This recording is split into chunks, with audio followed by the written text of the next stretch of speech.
जैसा कि आपने बताया था कि कंप्यूटर में किसी प्रोग्राम पर कार्य करने के लिए ऑपरेटिंग सिस्टम की आवश्यकता होती है। क्या आप हमें ऑपरेटिंग सिस्टम के बारे में विस्तार से बता सकती हैं?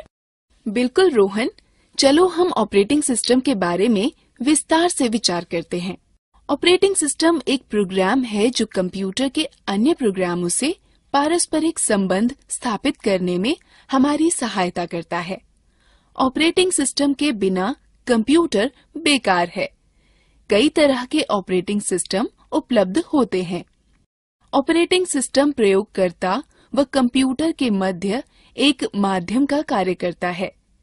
सभी प्रोग्रामों को चलने के लिए ऑपरेटिंग सिस्टम की आवश्यकता होती है, परंतु ऑपरेटिंग सिस्टम स्वतः ही चालू होता है। कंप्यूटर को चालू करते ही ऑपरेटिंग सिस्टम स्वतः ही चालू हो जाता है। ऑपरेटिंग सिस्टम के मुख्य कार्य हैं: यह कंप्यूटर को नियंत्रित करता है और उसके सभी भागों को उचित संबंध में लाता है। यह उपयोगकर्ता व कंप्यूटर के मध्य पारस्परिक संबंधों को सुगम करता है। यह इनपुट व आउटपुट यंत्रों को नियंत्रित करता है। यह कंप्यूटर प्रोग्राम के निष्पादन को नियंत्रित करता है। यह कंप्यूटर की मुख्य मेमोरी के प्रयोग को व्यवस्थित रखता है। यह फाइलों को व्यवस्थित रखने व उनसे काम लेने में आपकी सहायता करता है। ऑपरेटिंग सिस्टम को दो भागों में वर्गीकृत किया जा सकता है: character user interface (CUI), graphical user interface (GUI). एक-एक कर हम इनके बारे में विचार करते हैं। कैरेक्टर यूजर इंटरफेस (CUI) में किसी तरह के आइकॉन या चित्र नहीं होते हैं। यह केवल लेख व अक्षरों पर चलता है।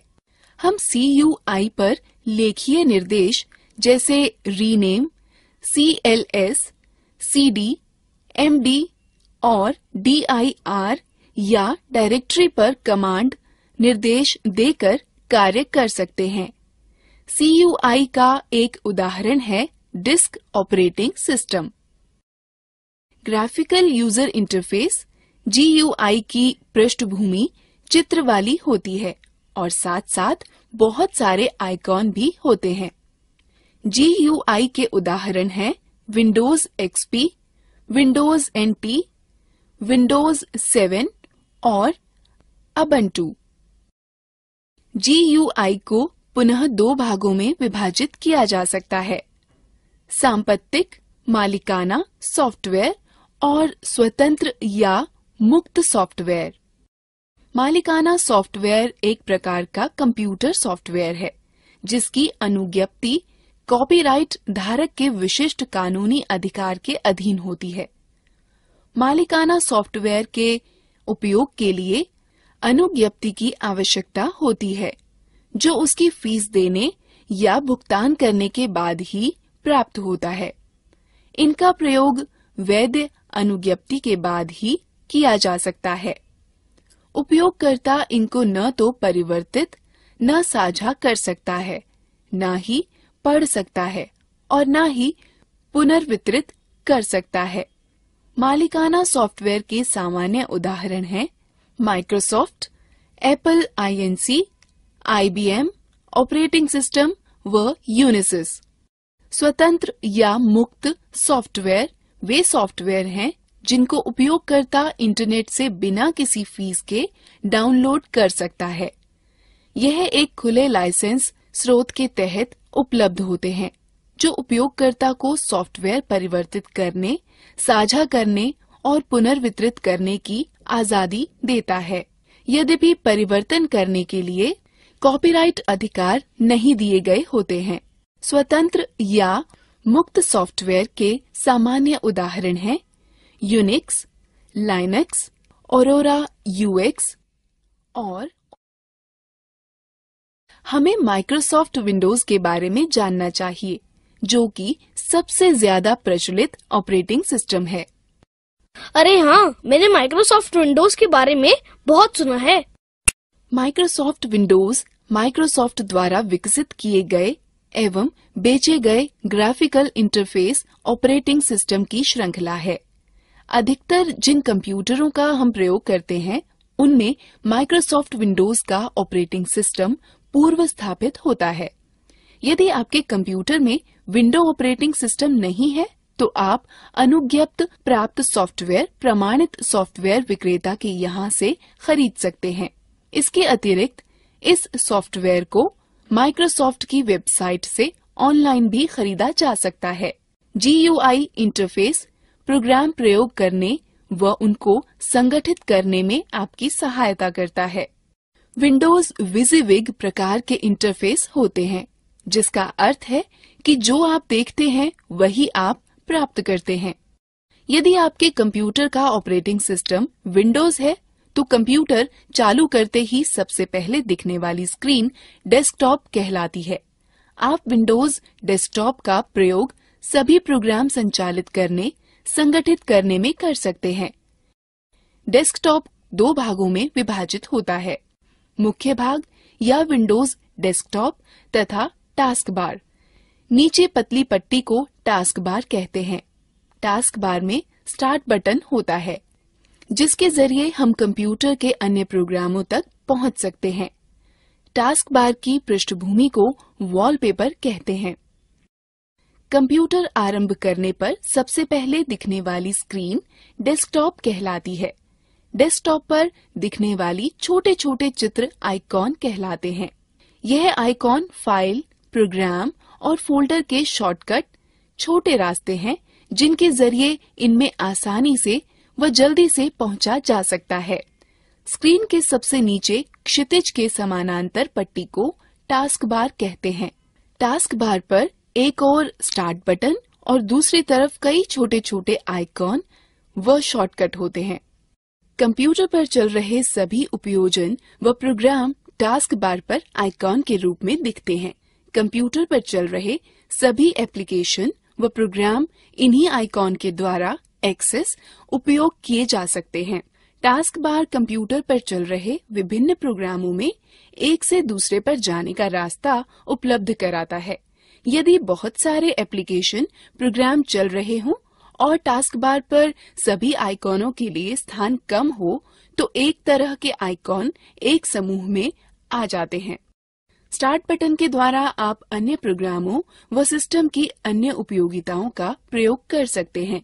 स्टार्ट मेन्यू में मौजूद कंट्रोल पैनल का उपयोग कंप्यूटर में विभिन्न हार्डवेयर और सॉफ्टवेयर के विन्यासों या सेटिंग को बदलने के लिए किया जाता है। स्टार्ट मेन्यू के हेल्प और सपोर्ट मेन्यू का उपयोग विंडोज पर कार्य के दौरान आवश्यकता पड़ने पर सहायता प्राप्त करने के लिए किया जाता है। स्टार्ट मेन्यू की सहायता से आप मात्र एक क्लिक में कंप्यूटर को बंद कर सकते हैं, लॉग ऑफ या पुनः चालू कर सकते हैं।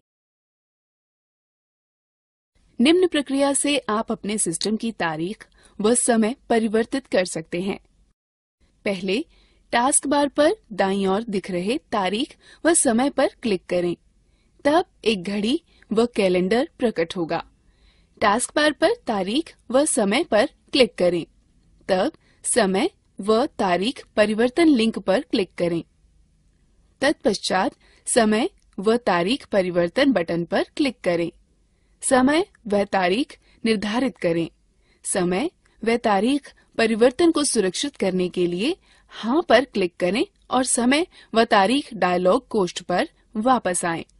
परिवर्तन सुरक्षित करने के लिए हाँ पर क्लिक करें। समय व तारीख डायलॉग कोष्ठ को बंद। डेस्कटॉप दर्शाने वाली स्क्रीन का वह भाग है जिसे आप कंप्यूटर लॉग ऑन करने पर देखते हैं।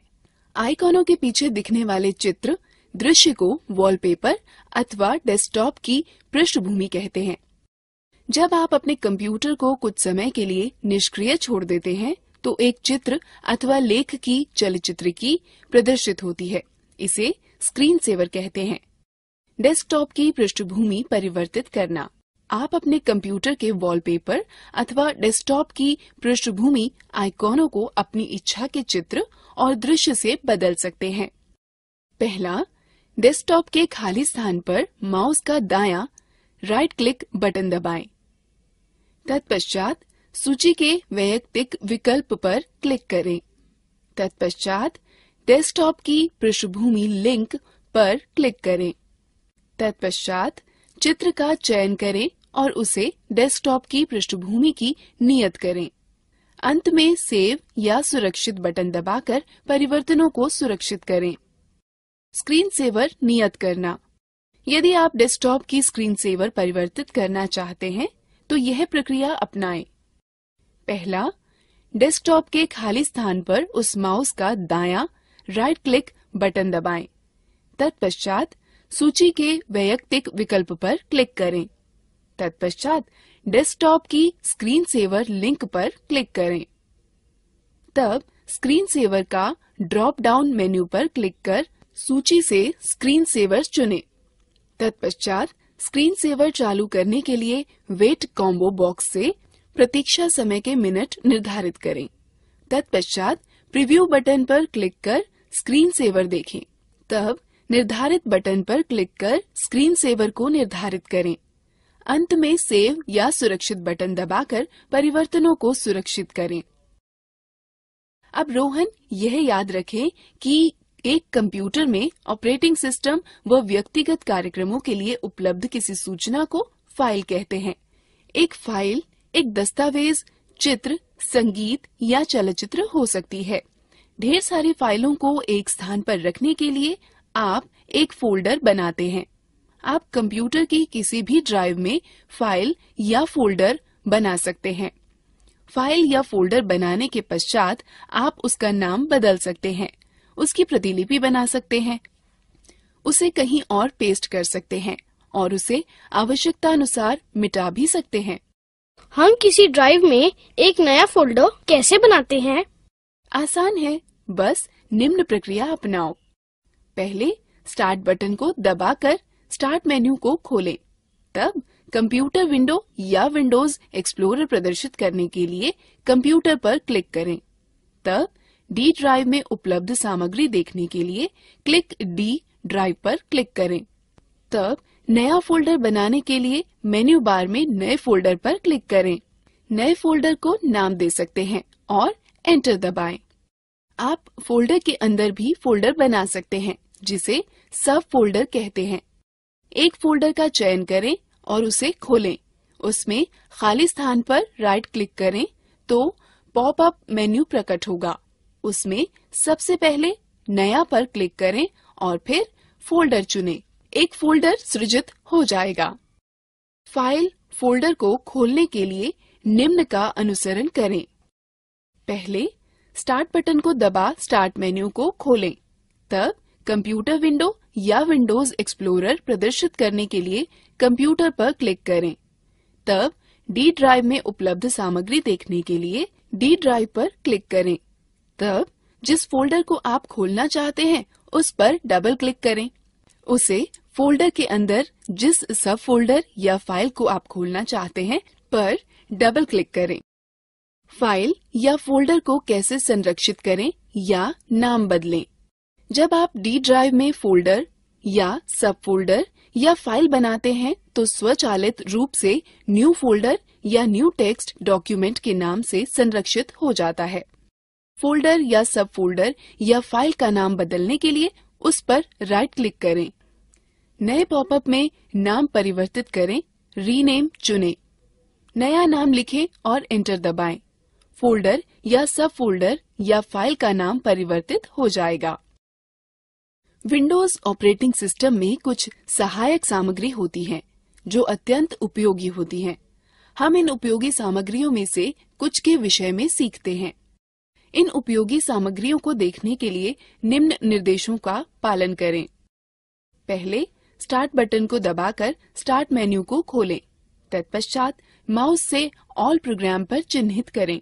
उसके बाद एक्सेसरीज पर क्लिक करें। यहाँ पर विभिन्न एक्सेसरीज की सूची होती है। संबंधित एक्सेसरीज पर क्लिक करें। पेंट का प्रयोग चित्रों को बनाने, परिवर्तित करने एवं फोटो देखने के लिए होता है। आप पेंट का प्रयोग रिक्त पेंट क्षेत्र में चित्रकारी करने अथवा मौजूदा चित्र में चित्रकारी करने में कर सकते हैं। आप चित्र की प्रति लेकर किसी अन्य प्रलेख पर चिपका या पेस्ट कर सकते हैं। हम पेंट का प्रयोग किस प्रकार करें? पेंट का उपयोग करने के लिए सर्वप्रथम स्टार्ट बटन को दबा स्टार्ट मेन्यू को खोलें। तत्पश्चात माउस से ऑल प्रोग्राम पर चिन्हित करें। उसके बाद एक्सेसरीज पर क्लिक करें। यहाँ पर विभिन्न एक्सेसरीज की सूची होती है। एक्सेसरीज पर क्लिक करें और पेंट को चुनाव करें। तब पेंट विंडो दिखने लगेगा। आप देखेंगे कि पेंट विंडो 4 भागों में विभाजित है। Paint button, quick access toolbar, drawing area एवं रिबन। पेंट बटन के साथ आप कई तरह के कार्य कर सकते हैं। पेंट बटन के विभिन्न विकल्प हैं। खोलें, ओपन, नया, न्यू, संरक्षित करें, सेव और छापें, प्रिंट। क्विक एक्सेस टूलबार अक्सर प्रयोग में लाए जाने वाले उपकरण जैसे सेव, रीडू और अंडू तुरंत उपलब्ध कराने में आपकी सहायता करता है। रिबन में 2 टैब होती हैं, होम और व्यू। होम टैब उन उपकरणों को उपलब्ध कराता है जो चित्र बनाने अथवा उसे सुधारने में प्रयुक्त होते हैं। यह क्लिपबोर्ड, ब्रश, टूल, शेप और कलर आदि होते हैं। क्लिपबोर्ड में 3 विकल्प होते हैं, कट, कॉपी व पेस्ट, जिन विकल्पों का प्रयोग कर आप पेंट पर चुनी गई वस्तु को काट सकते हैं, प्रतिलिपि या प्रतिबिंब बना सकते हैं अथवा चिपका सकते हैं। यह विकल्प एक ही विषय को कई बार प्रयोग करने में आपकी सहायता करता है। प्रतिबिंब का चुनाव आपको उन विषयों को चुनने व संपादित करने में सहायता करता है जिनको आप चयनित करना चाहते हैं, काट छांट करना चाहते हैं, आकृति में परिवर्तन करना चाहते हैं अथवा घुमाना चाहते हैं। उपकरण, टूल का चयन आपको विभिन्न उपकरण उपलब्ध कराता है जिससे आप आकृति बना व संपादित कर सकते हैं। यह उपकरण है पेंसिल, रंग भरना, लिखना, मिटाना, रंग उठाना और बड़ा करना। ब्रश में नीचे की ओर खुलने वाला एक मेन्यू होता है जिससे आप चित्र बनाने के लिए विभिन्न प्रकार के ब्रशों का चयन कर सकते हैं। आकृतियाँ विकल्प से आप अपने चित्र को विभिन्न आकृतियाँ दे सकते हैं। रंग विकल्प से आप अपने चित्र में विभिन्न रंग भर सकते हैं। दीदी, तुमने यह भी कहा था कि माइक्रोसॉफ्ट विंडो के विपरीत यहाँ मुफ्त ऑपरेटिंग सिस्टम भी उपलब्ध है। क्या तुम इसके बारे में और ज्यादा जानती हो? हाँ रोहन, लाइनक्स एक बहुत प्रसिद्ध मुक्त अथवा खुले स्रोत का ऑपरेटिंग सिस्टम है। यह सॉफ्टवेयर सबके लिए मुफ्त है और इंटरनेट से डाउनलोड भी किया जा सकता है। चलो हम इस पर नजर डालते हैं। लाइनक्स यूनिक्स ऑपरेटिंग सिस्टम एक बहुत ही जाना माना वर्जन है जो लाइनस टोरवाल्ड्स द्वारा विकसित किया गया है। लाइनक्स माइक्रोसॉफ्ट विंडो जैसे दूसरे ऑपरेटिंग सिस्टम की तरह होता है। लाइनक्स की सबसे खास बात यह है कि ये बहुत ही गतिशील है। उपयोगकर्ता इस सॉफ्टवेयर को विकसित करने, संशोधन करने अथवा प्रसारित करने के लिए स्वतंत्र हैं। लाइनक्स को 2 अलग तरीकों से प्राप्त किया जा सकता है, फ्री डाउनलोड अथवा वितरण का उपयोग कर। लाइनक्स दुनिया भर में करोड़ों उपयोगकर्ताओं द्वारा सफलतापूर्वक उपयोग किया जा रहा है। लाइनक्स के सभी आवश्यक भागों को इंटरनेट से बिल्कुल मुफ्त डाउनलोड किया जा सकता है। लाइनक्स उपयोग करने का एक वैकल्पिक रास्ता है जो विभिन्न कंपनियों द्वारा पेश किया जा रहा है और जिसमें विविध प्रकार के एप्लीकेशन व इंस्टॉल करने वाले प्रोग्राम जुड़े हैं जो लाइनक्स के अधिष्ठापन को आसान कर देते हैं। एक बहुत प्रसिद्ध लाइनक्स का वितरणकर्ता होता है जिसे अबंटू कहते हैं, जो कॉनिकल कंपनी द्वारा वितरित किया जाता है। अब हमें अबंटू के बारे में सीखना चाहिए। अबंटू एक स्वतंत्र मुक्त सॉफ्टवेयर प्लेटफॉर्म है जो स्मार्टफोन, टैबलेट और कंप्यूटर के द्वारा हर जगह चलाया जाता है। अबंटू में एक ग्राफिकल यूजर इंटरफेस या GUI होता है जो इसे विंडो अथवा एंड्रॉयड जैसे दूसरे प्रचलित ऑपरेटिंग की तरह बनाता है।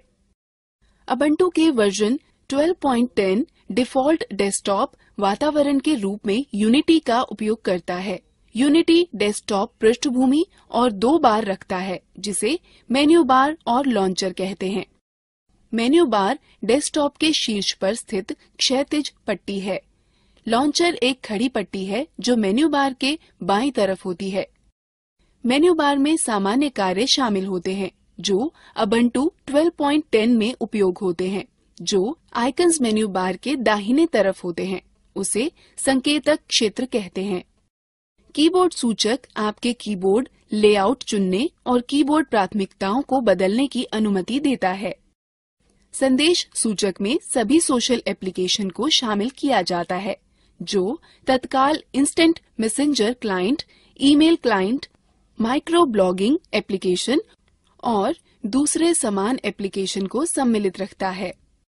नेटवर्क सूचक आपको तारयुक्त अथवा तारमुक्त नेटवर्क को आसानी से जोड़ने और नेटवर्क कनेक्शन को प्रबंधित करने की अनुमति देता है।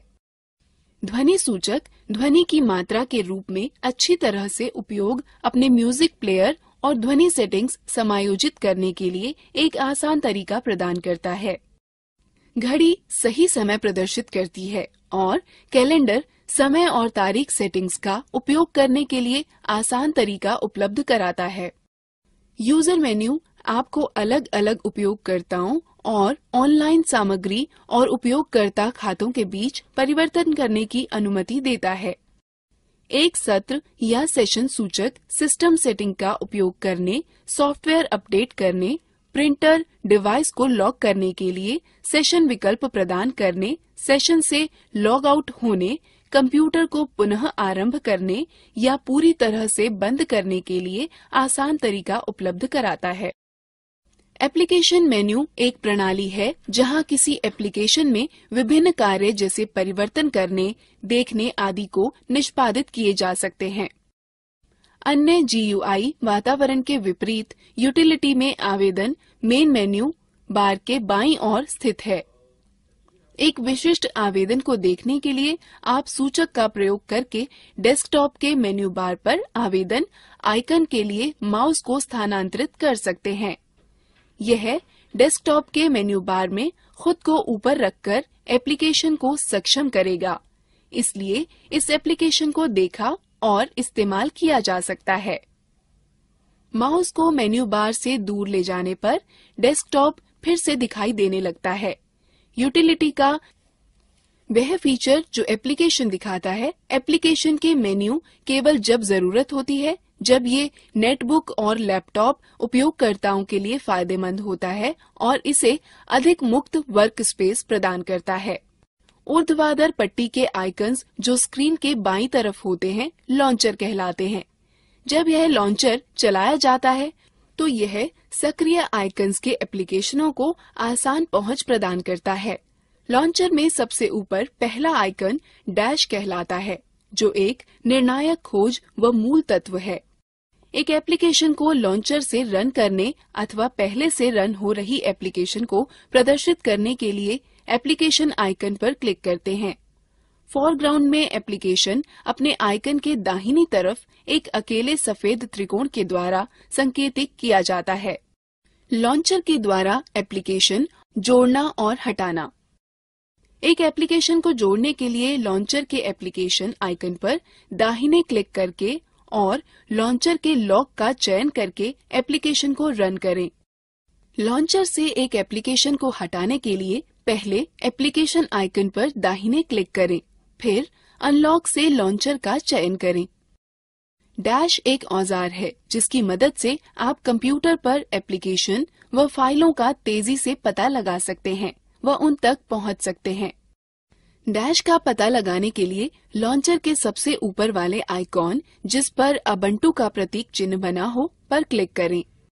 डैश आइकन का चयन करने पर एक और विंडो खुलेगी जिसमें सबसे ऊपर सर्च बार के साथ ही हाल में इस्तेमाल की गई एप्लीकेशन, फाइल और डाउनलोड का संग्रह भी होगा।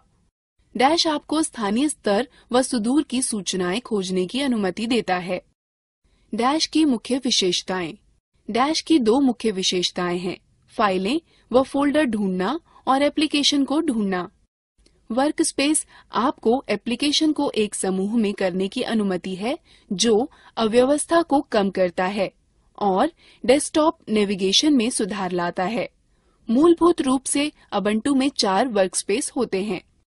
एक वर्कस्पेस से दूसरे वर्कस्पेस पर जाने के लिए लॉन्चर पर वर्कस्पेस स्विचर पर क्लिक करें। यह एप्लीकेशन आपको एक वर्कस्पेस से दूसरे वर्कस्पेस पर जाने की अनुमति देता है।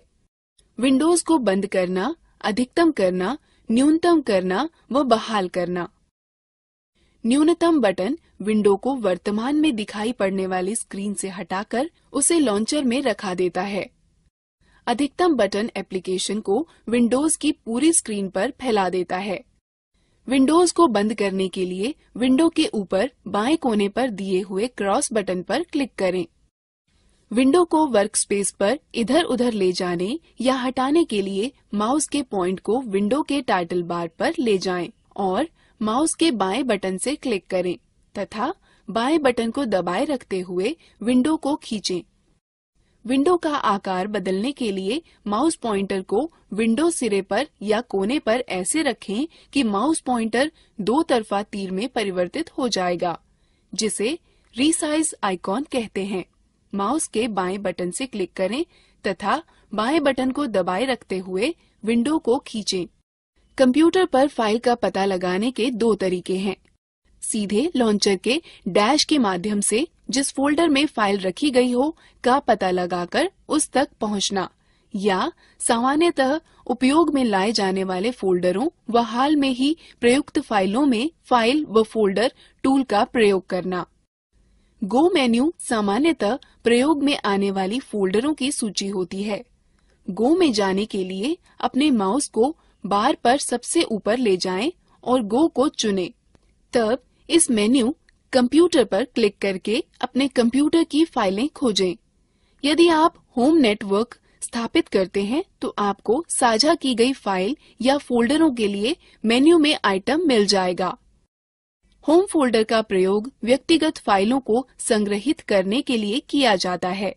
यह उपयोगकर्ता के लॉगिन नाम से मेल खाता है। इसमें बहुत सारे वे फोल्डर होते हैं जो इंस्टॉलेशन के दौरान अपने आप बन जाते हैं। इसमें डेस्कटॉप दस्तावेज, डाउनलोड, म्यूजिक, संगीत, चित्र, पब्लिक, टेम्पलेट्स और वीडियो शामिल हैं। Nautilus file manager. जैसे विंडो के पास फाइल व फोल्डरों को खोजने के लिए विंडो एक्सप्लोरर होता है, उसी प्रकार उबुंटू फाइल व फोल्डरों को खोजने के लिए डिफॉल्ट रूप से नॉटिलस फाइल मैनेजर का प्रयोग करता है। दीदी, नॉटिलस फाइल मैनेजर कहाँ है? Nautilus file manager window. Desktop पर एक फोल्डर पर डबल क्लिक करो, नॉटिलस फाइल मैनेजर विंडो खुल जाएगी। डिफॉल्ट विंडो में निम्न विशेषताएं होती हैं: menu bar, title bar, tool bar, बायां पैन व दायां पैन। नॉटिलस नेविगेट करने के निम्न पद हैं। फोल्डरों के बीच नेविगेट करने के लिए नॉटिलस फाइल मैनेजर के बाएं पैन में पुस्तक चिन्हों का प्रयोग करें। वापस जाने के लिए पाथ बार में फोल्डर के नाम पर क्लिक करें। एक दिखने वाले फोल्डर पर डबल क्लिक आपकी उसे नेविगेट करने में सहायता करेगा। नॉटिलस के साथ फाइल को खोलने के लिए उसके आइकन पर डबल क्लिक करें अथवा आइकन पर दायां क्लिक करें और ओपन विथ के विकल्पों में एक को चुनें। नॉटिलस में एक नया फोल्डर बनाने व सेव करने के लिए पहले फाइल पर क्लिक करें और फिर क्रिएट न्यू फोल्डर पर क्लिक करें। उसके बाद बनने वाले डिफॉल्ट फोल्डर का नाम अनटाइटल्ड फोल्डर को इच्छानुसार नाम दें। यह नॉटिलस में सुरक्षित हो जाएगा। फाइल या फोल्डर को कॉपी करने या प्रतिलिपि बनाने के स्टेप्स हैं। पहले एडिट पर क्लिक करें, फिर आइटम पर क्लिक करें अथवा राइट क्लिक करें और पॉपअप मेन्यू से कॉपी चुनें। अब आप कॉपी की गई फाइल को इच्छित स्थान पर पेस्ट करें। कई नॉटिलस विंडोज का प्रयोग करना। आप निम्न प्रकार से कई नॉटिलस विंडो भी खोल सकते हैं। पहले फाइल बनाएं, तब न्यू विंडो पर क्लिक करें। यह नई विंडो खोलेगा और आपको फाइलों या फोल्डरों को दो स्थानों से ड्रैग करने की अनुमति देगा। नया टैब खोलने के लिए पहले फाइल पर क्लिक करें, फिर न्यू टैब। फाइल की ब्राउजिंग के लिए प्रयोग किए जाने वाले स्थान के ऊपर दो टैब युक्त एक नई पंक्ति खुलेगी। दूसरा पैन खोलने के लिए व्यू पर क्लिक करें, फिर एक्स्ट्रा पैन पर। यह आपको टैब या विंडो के मध्य स्विच किए बिना ही दो स्थानों पर एक साथ देखने की सुविधा देता है। आप नॉटिलस या डैश का प्रयोग कर फाइल या फोल्डर को खोज सकते हैं। पहले नॉटिलस में गो सर्च फॉर फाइल पर क्लिक करें या कंट्रोल के साथ F दबाएं। फिर जो खोजना चाहते हो उसे टाइप करें। डैश में सबसे ऊपर सर्च बार में आप केवल खोज का टर्म टाइप करें। उबुंटू में लिब्रे ऑफिस सबसे अधिक लोकप्रिय सुइट है जो डिफॉल्ट रूप से स्थापित होता है। यह भी वैसी ही कार्यप्रणाली उपलब्ध कराता है जैसे कि Microsoft Word, Excel, PowerPoint, सिर्फ इसके कि यह एक मुक्त स्वतंत्र सॉफ्टवेयर है। इन सभी एप्लीकेशनों तक लॉन्चर के द्वारा पहुंचा जा सकता है। इसमें निम्न घटक शामिल हैं जो दूसरे ऑपरेटिंग सिस्टम में अलग अलग नामों से पाए जाते हैं: writer, word processor, clack, spreadsheet, impress, presentation, draw, drawing sheet, base, database, math, equation editor. क्या मुक्त स्वतंत्र सॉफ्टवेयर के विषय में सीखना मजेदार नहीं था? चलो अब हम लोग मजेदार गतिविधि में भाग लेंगे। दीदी, क्या मोबाइल फोन व टैबलेट भी कंप्यूटर की तरह ऑपरेटिंग सिस्टम रखते हैं? हाँ रोहन, आजकल मोबाइल फोन व टैबलेट भी पर्सनल कंप्यूटर के ऑपरेटिंग सिस्टम की खूबियाँ रखते हैं। साथ ही साथ अन्य खूबियाँ जैसे touch screen, cellular, Bluetooth, wifi, GPS mobile, navigation, camera, video camera, speech recognition, आवाज रिकॉर्डर, म्यूजिक प्लेयर व अन्य विशेषताएं।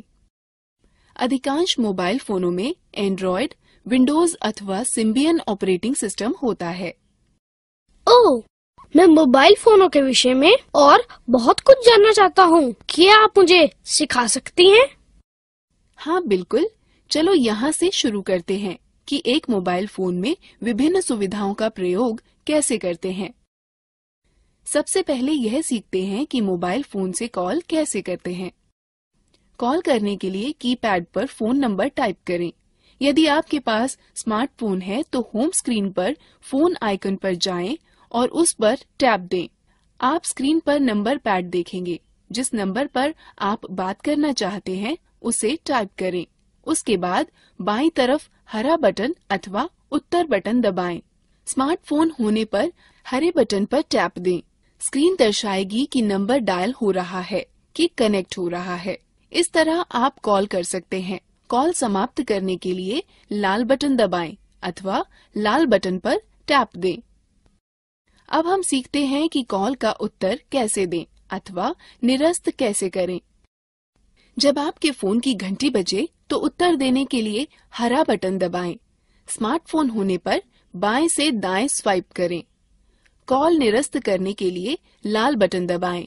स्मार्टफोन होने पर दाएं से बाएं स्वाइप करें। हम पिछले मिलाए गए नंबर पर कॉल कैसे कर सकते हैं? आसान है। पहले होम स्क्रीन पर बाईं तरफ के हरे बटन को दबाएं। यह सभी डायल किए गए, प्राप्त किए गए व छूटे नंबरों की सूची दिखाएगा। स्मार्टफोन होने पर फोन आइकन पर टैप दें। यह सभी डायल किए गए, प्राप्त किए गए व छूटे नंबरों की सूची दिखाएगा। उसके पश्चात नंबर चुनें और हरा बटन दबाएं। इसी तरह स्मार्टफोन होने पर नंबर पर टैप दें।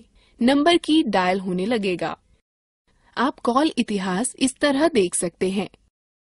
पहले स्टैंड बाय मोड में मेन्यू दबाएं। स्मार्टफोन होने पर फोन आइकन पर टैप दें।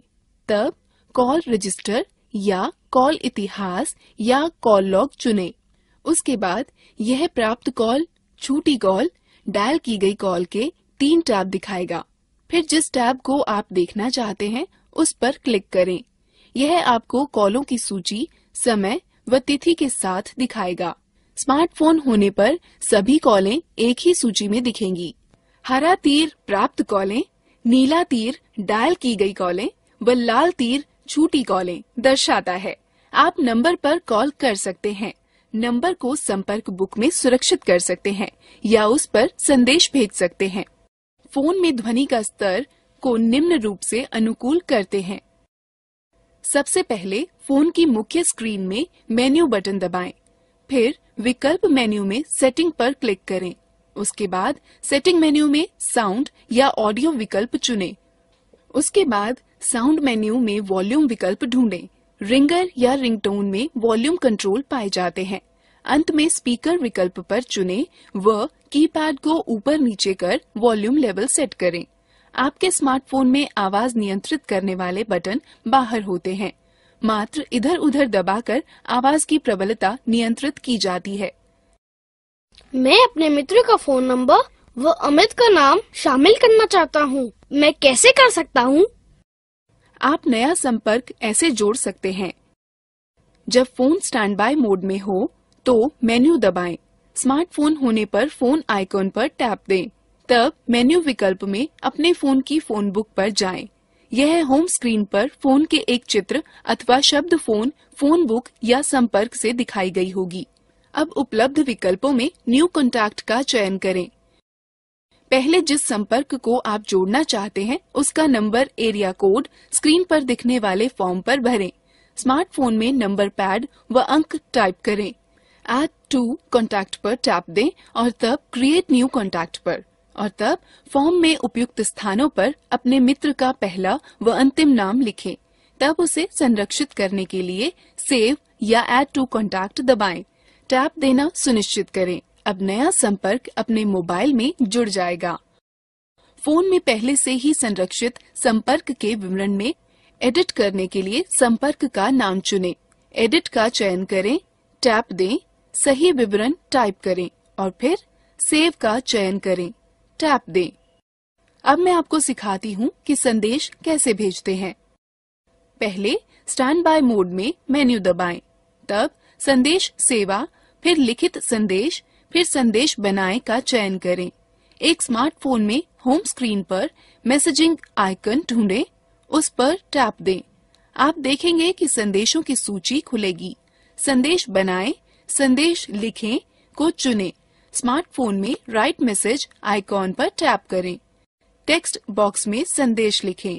चित्र या कुछ अन्य जोड़ने के लिए विकल्प का चयन करें, फिर इंसर्ट ऑब्जेक्ट दबाएं। स्क्रॉल कर नीचे वांछित पिक्चर या ऑब्जेक्ट आए। व्यू फिर इंसर्ट दबाएं। नियत स्थान पर प्राप्तकर्ता का नंबर लिखें अथवा यदि आप सुरक्षित किए हुए किसी संपर्क को संदेश भेजना चाहते हैं तो फोन बुक पर क्लिक करें। संपर्क का चयन कर ओके पर क्लिक करें। स्मार्टफोन में प्राप्तकर्ता के नाम के कुछ अक्षर टू कॉलम में लिखें। आप देखेंगे कि कॉन्टैक्ट बुक से नामों की सूची प्रकट होगी। वांछित नाम पर टैप दें। भेजने के लिए भेजें पर क्लिक करें या टैप दें। प्राप्तकर्ता को मैसेज भेज दिया जाएगा। मुख्य सूची पर वापस आने के लिए समाप्त या निरस्त पर क्लिक करें, टैप दें। आप अपना संदेश ऐसे पढ़ सकते हैं। जब आपको संदेश प्राप्त होता है तो आप होम स्क्रीन में सबसे ऊपर लिफाफे का निशान का आइकन देखेंगे। आप स्क्रीन पर एक बॉक्स में एक मैसेज रिसीव्ड लिखा हुआ देखेंगे। नए संदेश को देखने के लिए शो दबाएं, संदेश पढ़ें। दीदी, क्या हम मोबाइल फोन के द्वारा इंटरनेट का प्रयोग कर सकते हैं? बिल्कुल रोहन, तुम कर सकते हो। यह तो बहुत अच्छा है। मोबाइल फोन द्वारा इंटरनेट का प्रयोग करने के लिए हमें क्या चाहिए होगा? मोबाइल फोन द्वारा इंटरनेट का प्रयोग करने के लिए आपको चाहिए होगा एक मोबाइल फोन जो इंटरनेट एक्सेस या उपयोग को समर्थित करता हो, एक मोबाइल फोन सेवा जो डेटा संचरण का समर्थन करती हो, जैसे 2G, 3G और वाईफाई। फोन द्वारा इंटरनेट तक पहुंचने के लिए डेटा सेटिंग के साथ मोबाइल सर्विस प्रोवाइडर से एक खाता। बहुत सारे mobile phone data account setting के साथ ही आते हैं।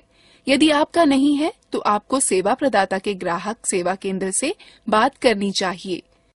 आप अपने स्मार्टफोन पर मोबाइल इंटरनेट सेवा इस तरह स्थापित कर सकते हैं।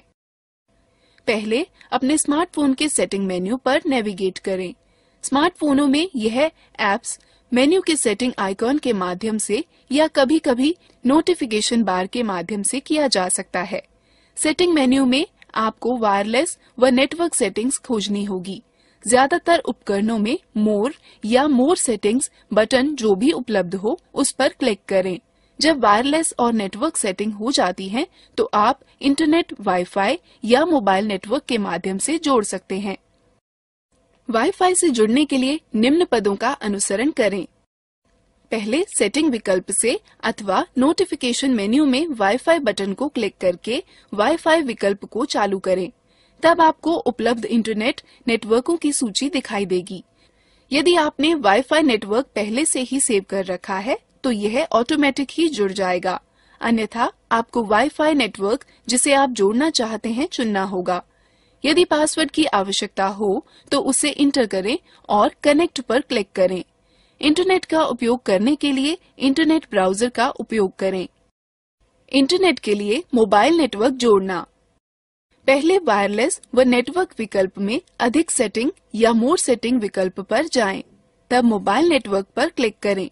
वहां आपको मोबाइल डाटा चेक बॉक्स को चेक करना होगा। अब इंटरनेट तक पहुंचने के लिए इंटरनेट ब्राउजर का उपयोग करें। कीपैड आधारित फोनों में भी हर कोई बड़ी आसानी से इंटरनेट का उपयोग कर सकता है। पहले मेन्यू में जाएं, फिर इंटरनेट चुनें। तब या तो होम पेज का चयन करें, अन्यथा होम स्क्रीन में 0 को कुछ क्षण के लिए दबाकर रखें। उसके पश्चात वेब एड्रेस एंटर करें और गो टू एड्रेस का चयन करें। तब एड्रेस एंटर करें और ठीक है का चयन करें। वेब खोजने के लिए यदि आप पहली बार सर्च कर रहे हों तो सर्च का चयन करें और खोजे जाने वाले विषय को दर्ज करें और सर्च का चयन करें। मेरे मोबाइल में रेडियो है, मैं उसे कैसे सुन सकता हूँ? रेडियो सुनने के लिए पहले स्टैंड बाय मोड में मेन्यू दबाएं, तब मीडिया और फिर रेडियो पर जाएं। स्मार्टफोन होने पर मेन्यू में रेडियो आइकॉन पर टैप दें, फिर फोन को संगत हेडसेट से जोड़ें। यह एक एंटीना की तरह कार्य करता है। उसके बाद ऑटोमेटिक अथवा मैनुअल ट्यूनिंग विकल्प का चयन करके जो रेडियो चैनल आप सुनना चाहते हैं का चयन करें। चैनल सेव करें का विकल्प चुन चैनल सुरक्षित करें। तब ऊपर नीचे स्क्रॉल कर वॉल्यूम सेट करें। रेडियो बंद करने के लिए विकल्प फिर बंद करें का चयन करें। टैप दें। मुझे यह भी बताने दें कि मोबाइल फोन पर गाना कैसे बजाते हैं। पहले स्टैंड बाय मोड में मेन्यू दबाएं, तब फोन में उपलब्ध एप्लीकेशन को देखने के लिए मल्टीमीडिया मेन्यू खोलें। म्यूजिक एप्लीकेशन मीडिया या गैलरी के रूप में दर्शाया गया हो सकता है। तब म्यूजिक या साउंड का चयन करें। स्मार्टफोन होने पर मेन्यू में रेडियो आइकॉन पर टैप दें। अपने मीडिया प्लेयर पर उपलब्ध गाने ब्राउज करें व उनमें से अपनी डिवाइस पर बजाने के लिए एक का चयन कर बजाएं। गाना बजना रोकने अथवा उसे पुनः बजने देने के लिए पॉज प्ले को दबाएं, टैप दें।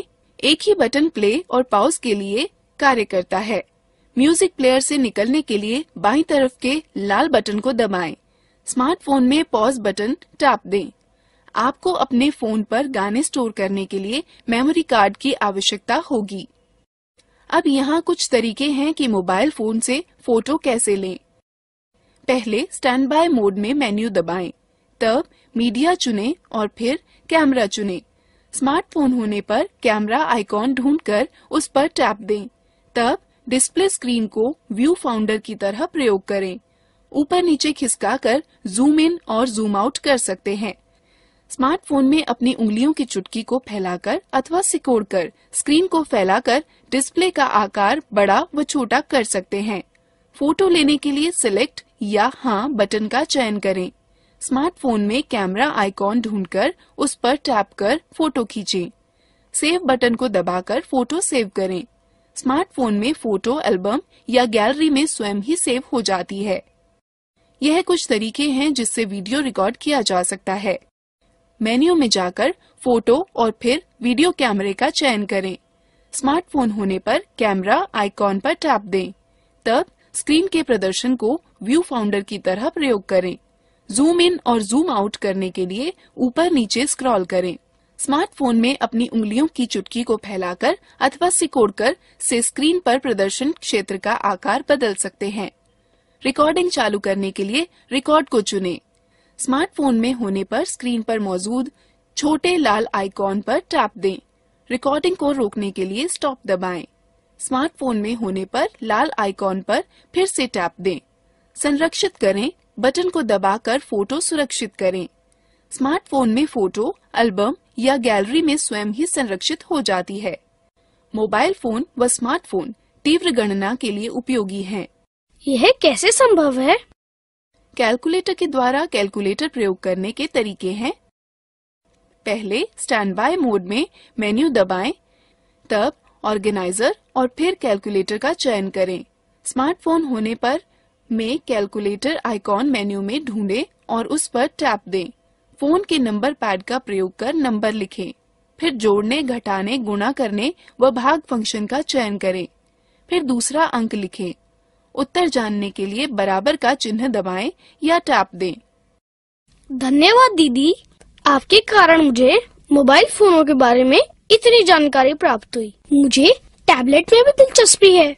क्या आप उनके बारे में जानती हैं? हाँ बिल्कुल रोहन, चलो हम टैबलेट के बारे में जानते हैं। टैबलेट कंप्यूटर के छोटे, हल्के और अधिक प्रबंधनीय रूप हैं। वे तार रहित व ले जाने योग्य यंत्र हैं, जिनमें सूचनाओं तक पहुंचने के लिए अथवा प्रोसेस करने के लिए स्पर्श इनपुट की तरह प्रयोग होता है। टैबलेट में वह ऑपरेटिंग सिस्टम होते हैं जो ग्राफिकल यूजर इंटरफेस GUI उपलब्ध कराते हैं और एप्लीकेशनों को चला सकते हैं। टैबलेट के सुप्रसिद्ध ऑपरेटिंग सिस्टम हैं एंड्रॉयड, विंडोज व iOS। टैबलेट मुख्यतः दो भागों में बांटे जा सकते हैं, फोन सुविधा के साथ तथा कॉल सुविधा के बिना। टैबलेट जो कॉल सुविधा के साथ होता है, उसमें सिम कार्ड के लिए खांचा बना होता है। आपको कॉल करने के लिए, प्राप्त करने के लिए तथा संदेश भेजने व प्राप्त करने के लिए एक सिम कार्ड तथा किसी मोबाइल नेटवर्क का कनेक्शन की आवश्यकता होगी। टैबलेट जिसमें कॉल सुविधा नहीं होती है, उसमें सिम कार्ड के लिए स्लॉट नहीं होगा, लेकिन उसमें अन्य सभी विशेषताएं समान होती हैं। तब भी आप इंटरनेट के प्रयोग से कॉल करने में समर्थ होंगे। चलो अब हम टैबलेट की कुछ विशेषताओं के बारे में जानते हैं। अधिकतर टैबलेट निम्न उद्देश्यों के लिए प्रयोग होते हैं: कॉल करने के लिए, कॉल प्राप्त करने के लिए, संदेश भेजने व प्राप्त करने के लिए, गाने सुनने के लिए, फोटो खींचने व वीडियो बनाने के लिए, वीडियो देखने के लिए, ई-पुस्तकें पढ़ने के लिए, इंटरनेट चलाने के लिए, ईमेल भेजने व प्राप्त करने के लिए, म्यूजिक, फोटो व वीडियो अन्य से साझा करने के लिए। निम्न तरीके से टैबलेट पर म्यूजिक सुना जा सकता है। सर्वप्रथम एप्लीकेशन मेन्यू पर जाएं, तब म्यूजिक पर टैप देकर पार्श्व या बैकग्राउंड संगीत इंटरफेस को एंटर करें। अब आपको म्यूजिक फाइल सूची को हाल ही में एल्बम, कलाकार, गीत, प्लेलिस्ट या शैलियों में उचित विकल्प का चयन करके वर्गीकृत कर सकते हैं। फिर गानों को 1 सेकंड के लिए दबाएं, टैप दें, जिससे विकल्प मेन्यू प्रकट हो जाएगी। इसके बाद आप play, add to playlist, shop for artist, delete या सर्च विकल्पों में से किसी एक का चयन कर सकते हैं। तब प्ले पर टैप देकर पार्श्व संगीत इंटरफेस को एंटर करें और फिर बजाने के लिए गानों पर टैप दें। निम्न तरीके से टैबलेट में फोटो खींची जा सकती है। सर्वप्रथम एप्लीकेशन मेन्यू पर जाएं और कैमरा आइकॉन पर टैप देकर कैमरा इंटरफेस को एंटर करें। तब फोटो मोड चुनने, इच्छित फोटो मोड पर टैप दें। कैमरे को विषय की ओर केंद्रित करें।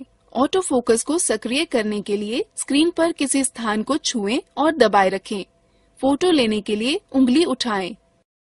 टैबलेट से वीडियो रिकॉर्ड करने के लिए सर्वप्रथम एप्लीकेशन मेन्यू पर जाएं और कैमरा आइकॉन पर टैप देकर कैमरा इंटरफेस को एंटर करें। तब वीडियो मोड चुनने के लिए फोटो मोड में पसंद किए हुए आइकॉन पर टैप दें। कैमरे को विषय की ओर केंद्रित करें। टैप देकर रिकॉर्डिंग शुरू करें। रिकॉर्डिंग बंद करने के लिए टैप दें। फोटो व रिकॉर्ड किए गए वीडियो मिटाने के स्टेप्स हैं।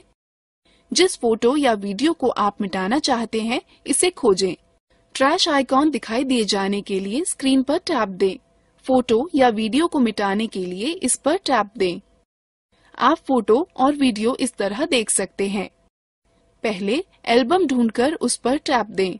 फिर जिस फोटो या वीडियो को देखना चाहते हैं उस पर टैप दें। आगे की फोटो देखने के लिए बाईं ओर धकेलें तथा पीछे की फोटो या वीडियो देखने के लिए दाईं ओर धकेलें। वीडियो देखने के लिए निम्न का अनुसरण करें। मेन्यू से पिक्चर अथवा एल्बम टैब खोलें। अब ग्रिड व्यू अथवा लिस्ट व्यू का प्रयोग कर जिस वीडियो को आप देखना चाहते हैं उसे खोलें। जिस वीडियो को आप देखना चाहते हैं उस पर टैप दें। यदि प्लेबैक नियंत्रण प्रदर्शित नहीं हो रहे हैं तो उन्हें देखने के लिए स्क्रीन पर टैप दें। वीडियो रोकने के निम्न पद हैं। जब वीडियो चल रहा हो तो प्लेबैक नियंत्रण देखने के लिए स्क्रीन पर टैप दें। उसके बाद वीडियो को रोकने या चलाने के लिए पॉज या रीस्टार्ट पर टैप दें। वीडियो पीछे करना अथवा तेजी से आगे बढ़ाने के पद हैं। जब वीडियो चलने के दौरान प्लेबैक नियंत्रण देखने के लिए स्क्रीन पर टैप दें। इसके बाद वीडियो को तेजी से आगे ले जाने के लिए प्रोग्रेस बार मार्कर को दाईं ओर और पीछे ले जाने के लिए बाईं ओर खींचें। टैबलेट में ई बुक पढ़ने के लिए पहले टैबलेट में इंस्टॉल किए हुए डिफॉल्ट बुक रीडर पर जाएं। फिर बुक रीडर आइकॉन पर टैप दें। उसके बाद पूर्व स्थापित किताबों में से जो किताब पढ़नी हो उसका चयन करें। फिर किताब पढ़ना प्रारंभ करने के लिए बुक्स आइकॉन पर टैप दें। मैंने सुना है कि आप टैबलेट से ईमेल भेज व प्राप्त कर सकते हैं। हाँ रोहन, टैबलेट पर इंस्टॉल किए हुए विशिष्ट एप्लीकेशनों का प्रयोग करके लगभग सभी पॉपअप या IMAP ईमेल पतों का उपयोग ईमेल भेजने व प्राप्त करने के लिए कर सकते हैं। चलिए हम आपको टैबलेट में ईमेल लिखने के तरीकों के बारे में बताते हैं। मेन्यू में इंटरनेट ब्राउजर आइकॉन पर क्लिक करें। फिर ईमेल आइकॉन पर क्लिक करें। एक विंडो खुलेगी जिसके शीर्ष पर एक क्षैतिज बार होगा। जिस ईमेल सर्विस प्रदाता का उपयोग करना चाहते हो उसका URL एंटर करें। उदाहरण के लिए www.gmail.com। अब दिए गए स्थान पर यूजर नेम व पासवर्ड डालें व साइन इन पर टैप दें। यहाँ इस पृष्ठ पर कंपोज या राइट न्यू पर टैप दें। नई विंडो में सेवा में के क्षेत्र में प्राप्तकर्ता का ईमेल ID एंटर करें। विषय के क्षेत्र में विषय एंटर करें। बीच के खाली स्थान में संदेश एंटर करें। तत्पश्चात सेंड आइकॉन पर टैप दें। प्राप्त ईमेल को पढ़ने के लिए पहले जब आपको कोई ईमेल प्राप्त होगी तो स्क्रीन पर सबसे ऊपर एक लिफाफा बनकर आएगा। आइकॉन को देखने के लिए स्क्रीन को नीचे खिसकाएं। यथाक्रम मेन्यू में ईमेल भेजने वाले के आइकन पर जाएं। अब आइकॉन पर टैप दें।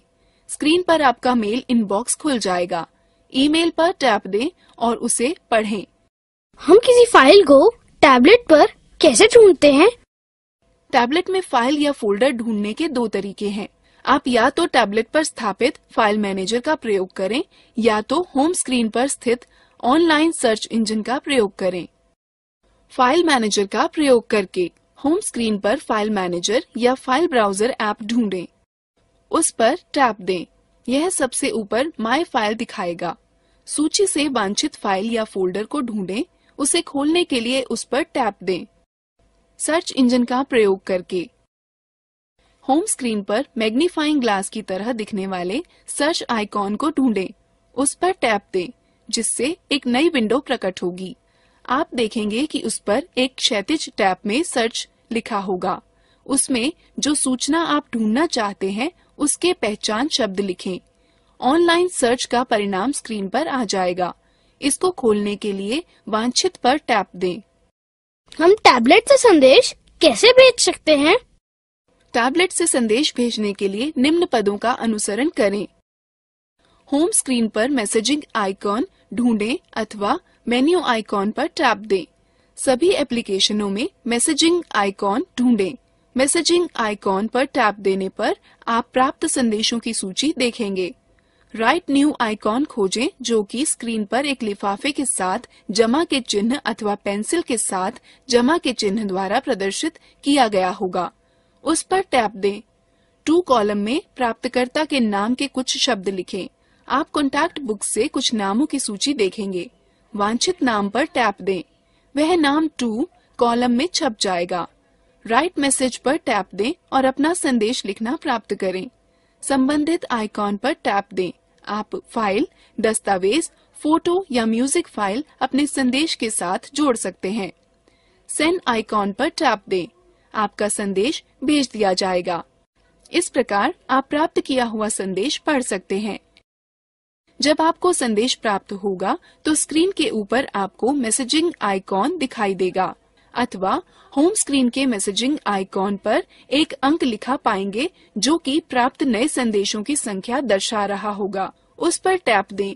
यह मैसेजिंग विंडो खोलेगा जिसमें प्राप्त हुए संदेशों की सूची होगी। जो संदेश आप पढ़ना चाहते हो उस पर टैप दें। हम टैबलेट के द्वारा इंटरनेट कैसे चला सकते हैं? बिल्कुल, मोबाइल की ही तरह टैबलेट के द्वारा इंटरनेट दो तरह से चला सकते हैं। पहला, वाईफाई से जोड़कर टैबलेट वाईफाई निम्न रूप से जोड़ा जाता है। पहला, आप अपने टैबलेट के सेटिंग मेन्यू में जाएं। वाईफाई का विन्यास या कॉन्फ़िगरेशन चित्र में दिया है। आपको उपलब्ध इंटर नेटवर्कों की सूची दिखाई देगी। आपको वाईफाई नेटवर्क चुनना होगा जिससे आप जुड़ना चाहते हैं। यदि पासवर्ड की आवश्यकता हो तो पासवर्ड डालें और कनेक्ट पर क्लिक करें। इंटरनेट ब्राउजर का प्रयोग कर इंटरनेट चलाएं। आप टैबलेट को मोबाइल नेटवर्क के द्वारा भी इंटरनेट से जोड़ सकते हैं। इसका तरीका यह है। पहले यह सुनिश्चित करें कि आपके टैबलेट में मोबाइल नेटवर्क वाला सिम कार्ड है। तब टैबलेट के द्वारा इंटरनेट से जोड़ें। आप नोटिफिकेशन बार को नीचे खींच सकते हैं और मोबाइल डाटा विकल्प का चयन कर सकते हैं, या आप वायरलेस नेटवर्क विकल्प में मोर सेटिंग्स में जा सकते हैं। तब मोबाइल नेटवर्क बटन पर क्लिक करें, जहां आपको मोबाइल डाटा चेक बॉक्स को चेक करना होगा। एक बार क्लिक किए जाने के पश्चात आपका टैबलेट मोबाइल नेटवर्क प्राप्त करना शुरू कर देगा। इंटरनेट चलाने के लिए इंटरनेट ब्राउजर का प्रयोग करें। दीदी, आपने कहा था कि कुछ टैबलेट फोन की तरह भी प्रयोग किए जा सकते हैं। हम यह कैसे कर सकते हैं? जब आपका टैबलेट बंद हो तो आपको उसके सिम कार्ड स्लॉट में वैध जीएसएम सिम कार्ड डालना होगा। चलो हम देखते हैं कि टैबलेट से फोन कॉल कैसे कर सकते हैं। होम स्क्रीन पर रिसीवर आइकॉन पर टैप दें। आप जो फोन करना चाहते हैं उसके नंबरों को दबाएं। रिसीवर आइकॉन पर टैप दें। उसके बाद जब वह जुड़ जाएगा तो आप बात कर सकते हैं। यदि आप संपर्क पुस्तिका अथवा संपर्क सूची से किसी को फोन करना चाहते हैं तो निम्न पदों का अनुसरण करें। पहले अपने टैबलेट की फोन बुक अथवा संपर्क सूची में जाएं। फिर उस नाम को खोजें जिससे आप बात करना चाहते हैं। उसके बाद जिसको संपर्क करना है उसके नाम पर टैप दें। फिर जिससे संपर्क करना है उसके नंबर पर टैप दें। फिर संपर्क जुड़ने पर बात करें। चलो मैं तुम्हें टैबलेट की अन्य विशेषताओं के बारे में बताऊं। सच में? रोहन, टैबलेट में कई भाषाएं संचित होती हैं। आप टैबलेट को जिस भाषा में चलाना चाहते हैं उस भाषा का चयन कर सकते हैं। चलो अब हम टैबलेट में भाषा नियत करना सीखें। पहले एप्लीकेशन मेन्यू में सेटिंग पर टैप दें और सूची में से भाषा व एंटर करें का चयन करें। फिर भाषा पर टैप दें और आप भाषाओं की सूची देखेंगे। उसके बाद वांछित भाषा पर टैप दें और वह भाषा तुरंत ही सेट हो जाएगी। यहीं पर आप कीबोर्ड की भी वह भाषा चुन सकते हैं जिसे आप इनपुट करते समय स्क्रीन पर देखना चाहते हैं। तिथि व समय नियत करने के लिए निम्न पदों का अनुसरण करें। एप्लीकेशन मेन्यू में सेटिंग पर टैप दें और सूची में से तिथि व समय का चयन करें। ऑटोमेटिक को चुनें जिससे तिथि व समय स्वतः नेटवर्क का प्रयोग करते हुए सेट हो जाएगा, अथवा ऑटोमेटिक को निरस्त करके अपने अनुसार सेट करें। दीदी, आप मुझे टैबलेट में एप्लीकेशन को इंस्टॉल करना सिखा सकती हैं?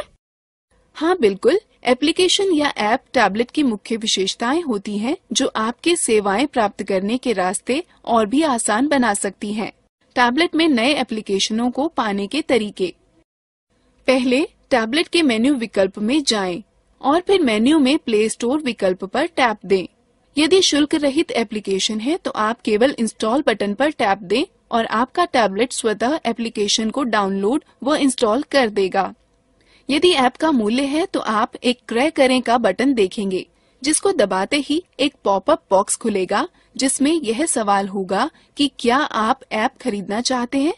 हाँ का विकल्प चुनकर जिसकी पुष्टि किए जाने पर आपको डेबिट कार्ड या क्रेडिट कार्ड की जानकारी व भुगतान का विवरण भरना होगा। फिर एप्लीकेशन को इंस्टॉल करने के लिए स्क्रीन पर आने वाले निर्देशों का पालन करना होगा। अभी के लिए इतना ही रोहन। क्या मोबाइल फोन व टैबलेट के विषय में जानना मजेदार नहीं था क्या? हाँ बिल्कुल था दीदी, बहुत सा धन्यवाद। अब मैं मोबाइल फोन व टैबलेट के विषय में बहुत जान गया हूँ। यह कोई समस्या नहीं है। अब हम लोग मजेदार गतिविधि में भाग लेते हैं।